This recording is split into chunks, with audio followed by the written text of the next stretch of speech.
आपके जो सवाल है कि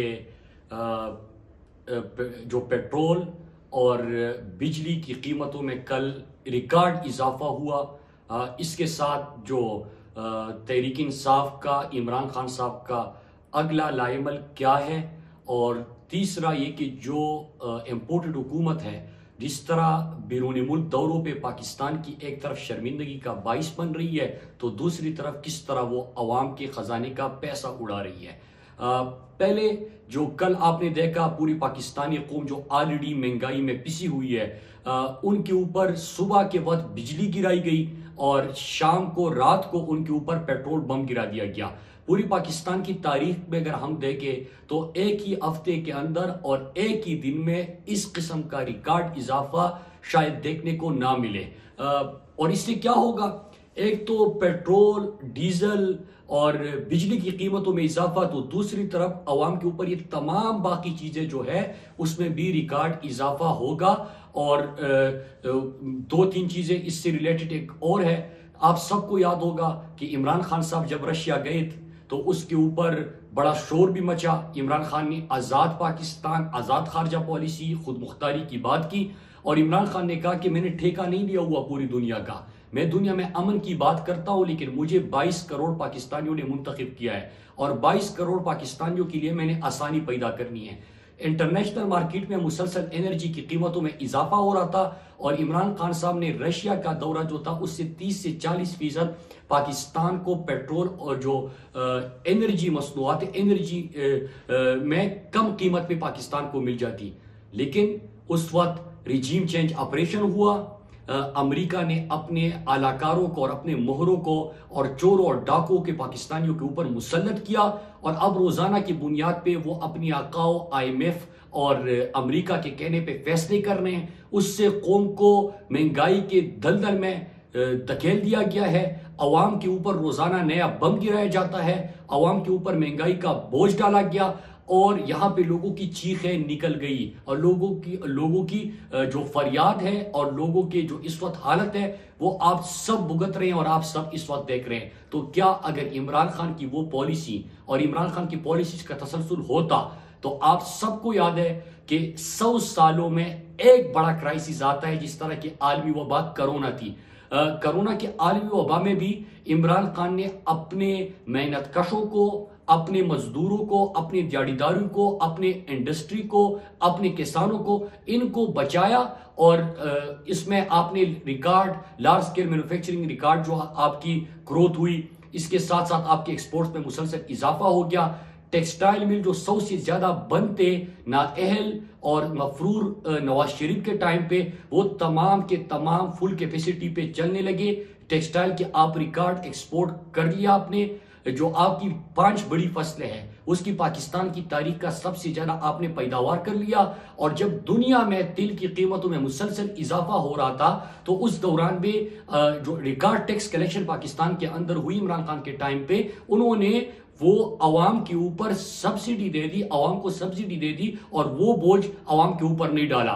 लेकिन रिजीम चेंज ऑपरेशन के बाद, इन चोरों और डाकुओं के आने के बाद, अमेरिका के आलाकार और मोहरों के आने के बाद, भिखारियों के आने के बाद अवाम के ऊपर मुसलसल बोझ डाला गया और एक ही हफ्ते के अंदर 60 रुपए पेट्रोल की कीमतों में फी लीटर इजाफा हुआ। और इसके साथ जो बिजली की कीमत बढ़ी है वो 47%। एक दिन के अंदर, कल के दिन में 47% बिजली की कीमतों में इजाफा हुआ है। और ये सिर्फ ये इजाफा नहीं है, अभी आप अपने बिलों में देखेंगे कि फ्यूल प्राइस एडजस्टमेंट उसके ऊपर आएगा, वो आपका बिल उससे हजारों रुपए उसमें और इजाफा हो जाएगा। तो ये एक गुलाम लोग जो होते हैं, जिस तरह शहबाज शरीफ ने कौम को भिखारी कहा था, लेकिन हकीकत में वो खुद भिखारी है, वो खुद गुलाम है, वो अच्छा बूट पालिशिया है। उसने अवाम के ऊपर जो बोझ डाला, तो और भिखारी कभी फैसले नहीं कर सकते, वो अवामी मफाद के फैसले नहीं कर सकते, वो अपने अकाउ के आगे देखते हैं, उनके आगे झुकते हैं, उनसे डिक्टेशन लेते हैं और इसी तरह कौम बिलक उठती है। मैंने कल भी आपको कहा था आपके सवाल के जवाब में कि अल्लाह ना करे जिस तरफ ये हालात लेके जा रहे हैं तो श्रीलंका जैसी हालत अल्लाह ना करे कि पाकिस्तान में बन जाए कि वहां पे लोगों ने कानून को खुद अपने हाथ में लिया, वहां पे लोग घरों में घुसे, जो हुक्मरान थे उनके घरों में लोग घुसे। तो इस किस्म की हालत का मैंने कल भी खदशे का इजहार किया था। और क्यों किया था? क्योंकि जब आपकी इकानमी जिस जो ट्रैक पे थी उसको आपने ट्रैक से उतारा, आपने अपने अकाओं की मर्जी के मुताबिक फैसले शुरू कर दिए, आवाम के ऊपर महंगाई का बोझ डाला और इस महंगाई में मुसलसल इजाफा हो रहा है। और कल के जो 2 फैसले हैं बिजली और पेट्रोल की कीमतों में इजाफे की, इसका अभी नीचे तक और पूरा इसका इफेक्ट आएगा और आप देखेंगे कि महंगाई में मजीद इजाफा होगा। इसके साथ मैं दाल, घी, चावल, गंदुम, आटे की भी बात करूं कि उस पे भी रिकॉर्ड इजाफा हो चुका है। और जो इंपोर्टेड हुकूमत है वो इस वक्त सिर्फ और सिर्फ बंदरबांट में मसरूफ है। गवर्नर किसको लगाना है, कौन सी वजारत अच्छी है, वो कौन सी पार्टी को देनी है, फिर अमेरिका को किस तरह खुश करना है, लिहाजा इसका जो इस वक्त भुगत रहे वो पाकिस्तानी कौम भुगत रही है। तो दूसरा जो आपका सवाल था मैं अब उसकी तरफ आता हूं और उसी सवाल में और उसी पॉइंट में ये जो पहले मैंने बातें की है कि कौम भुगत रही है उसका जवाब भी आ जाएगा। देखिए, इमरान खान साहब की जब हुकूमत के खिलाफ इन्होंने एक साजिश तैयार की। अब साजिश किन नुकात की वजह से थी और क्यों थी? एक, इमरान खान रशिया विजिट किया और रशिया विजिट इस मकसद के लिए था कि जो कल इन्होंने पेट्रोल की कीमतों में इजाफा किया, जो पिछले हफ्ते इजाफा किया, अवाम के ऊपर क्यों हम उनकी मर्जी के मुताबिक देखें, क्यों हम अमेरिका को देखें कि अमेरिका खुश होता है कि नाराज होता है। हमने अपने मफाद देखने, अपने मुल्क को देखना है, अपने गरीब लोगों को देखना है। लेकिन इंडिया की मिसाल हमारे सामने है, वो स्ट्रेटेजिक पार्टनर है अमेरिका का, लेकिन इसके बावजूद वो मुसलसल जो है रशिया के साथ मुआहदे कर रहा है। इस तरह श्रीलंका का बहरान अब मजीद जो इजाफा उसमें हुआ तो श्रीलंका ने भी रशिया से तेल जो है उसके मुआहिदों की तरफ बढ़ा।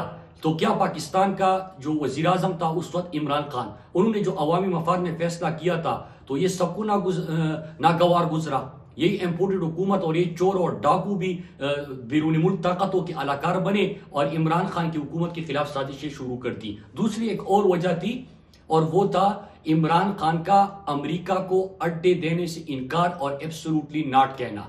अब एब्सोल्युटली नॉट इमरान खान ने कौमी गैरत की वजह से कहा था, मुल्क की खुद मुख्तारी की वजह से कहा था, पाकिस्तान के अमन की वजह से कहा था, पाकिस्तान को मजीद दहशतगर्दी का शिकार बनने से बचाने के लिए कहा था। इमरान खान ने 80,000 जानों का जो हमने नजराना पेश किया था और इसके बावजूद भी पाकिस्तान को दहशतगर्दी का मोरद इल्जाम ठहराया जाता था, वो चीजें रिपीट ना हो और जो पाकिस्तान है उसमें मजीद पाकिस्तानी दहशतगर्दी की जंग की ईंधन ना बने, किसी की जंग की ईंधन ना बने।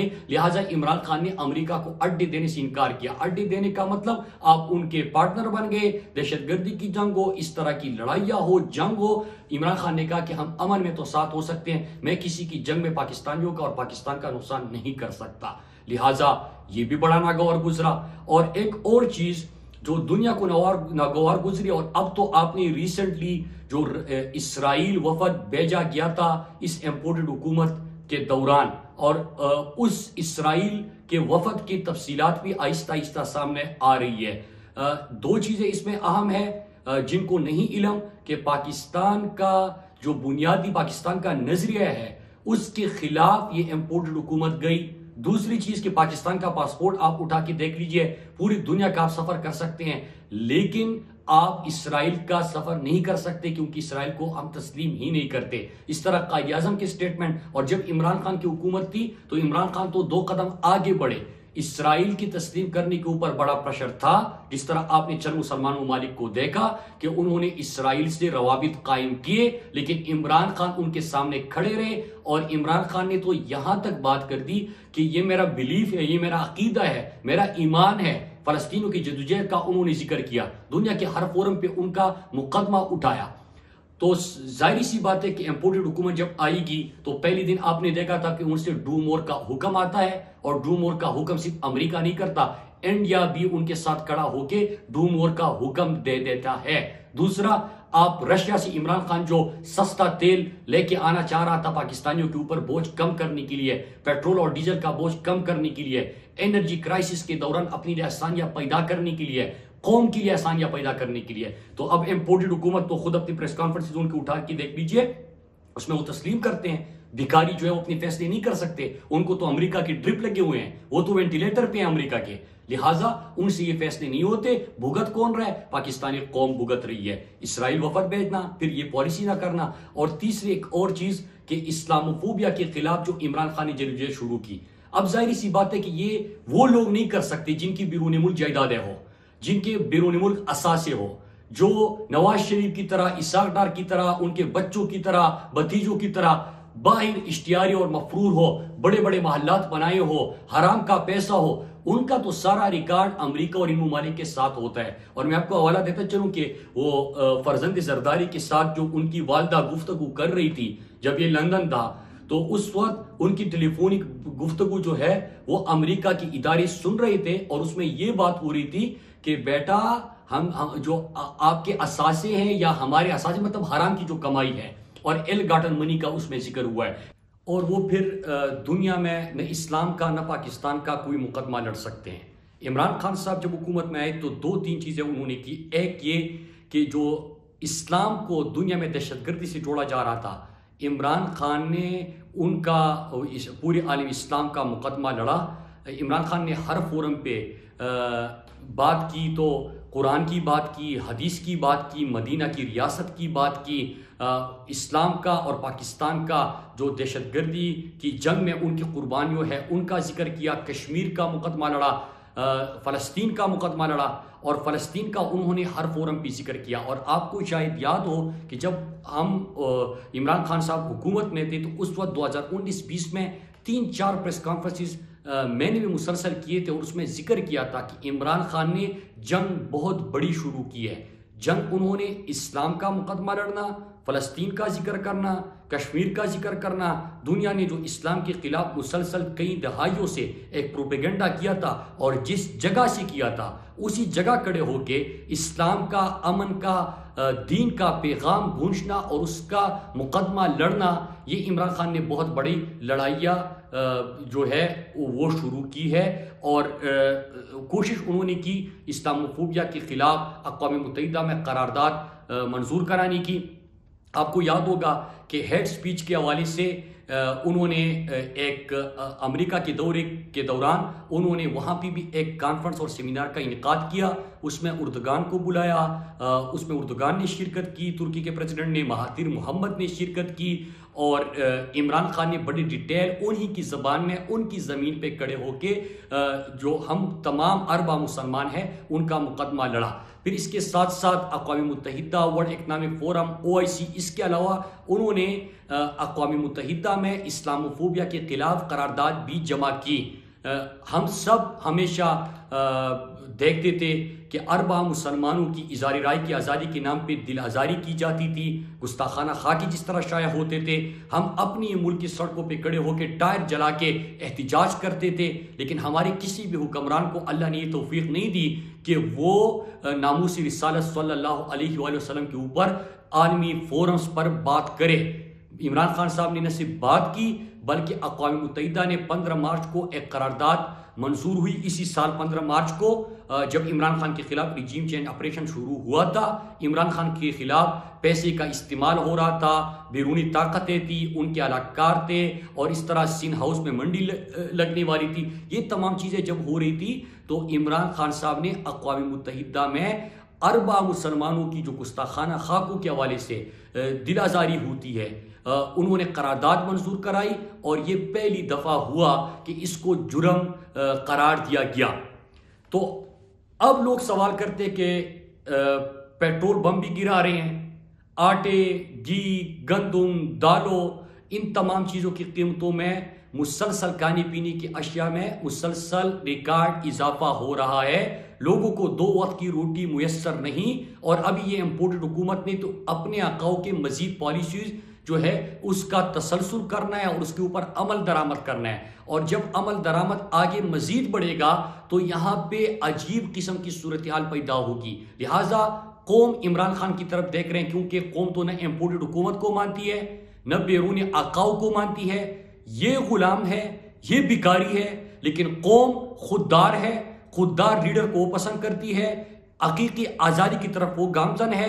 ला इलाहा इल्लल्लाह के नाम पे बने इस मुमलिकत खुदादाद पाकिस्तान में वो अल्लाह की मर्जी के अलावा वो बैरूनी ताकत की मर्जी नहीं सुन सकते, नहीं बर्दाश्त कर सकते।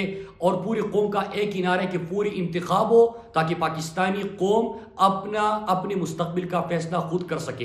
लिहाजा इस मकसद के लिए लोग इमरान खान के साथ सड़कों पर निकले थे और अब वो इमरान खान के अगले लाएमल का इंतजार कर रहे हैं। इंशाअल्लाह आज इमरान खान का बुनेर में रिकॉर्ड जलसा हुआ, कल दीर अपर में इमरान खान साहब का जलसा है और दीर अपर जलसे में इमरान खान अगले लाएमल का ऐलान करेंगे।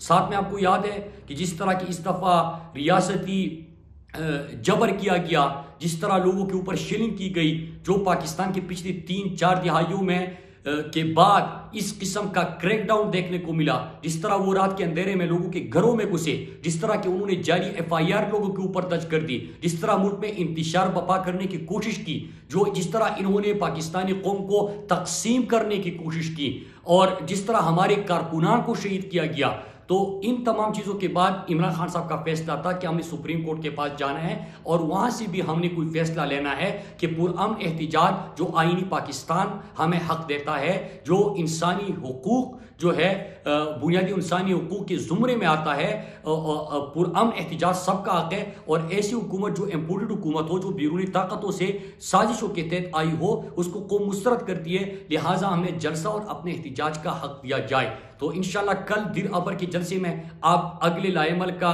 इंशाल्लाह इमरान खान साहब आपको बताएंगे और आगे की इंशाल्लाह जो हिकमत अमली होगी, क्योंकि पूरी पाकिस्तानी कौम इस वक्त तैयार है। और हम सब ने, मैं एक दफ़ा फिर बताता चलूँ, मैं 12 इस चीज़ का जिक्र करता हूँ कि ये हम किसी हुकूमत को गिराने के लिए नहीं या कोई हुकूमत बनाने के लिए ये जदोजहद नहीं हो रही, ये हम पाकिस्तान को एक नया समत दे रहे हैं, पाकिस्तान को उस मंजिल की तरफ लेके जा रहे हैं जो इकबाल का ख्वाब था, कायद की विजन थी।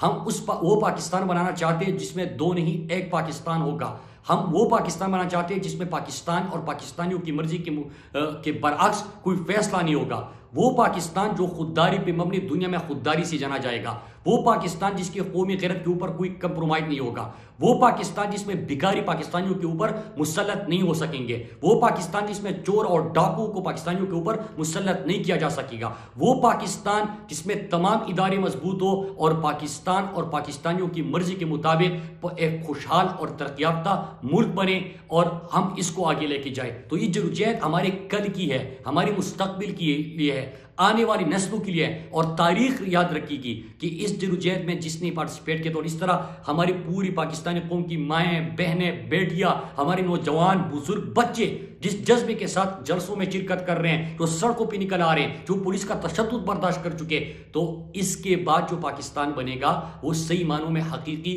आज़ादी की तरफ गामजन पाकिस्तान होगा। सब्सक्राइब करें और बेल दबाएं ताकि कोई खबर रह न जाए।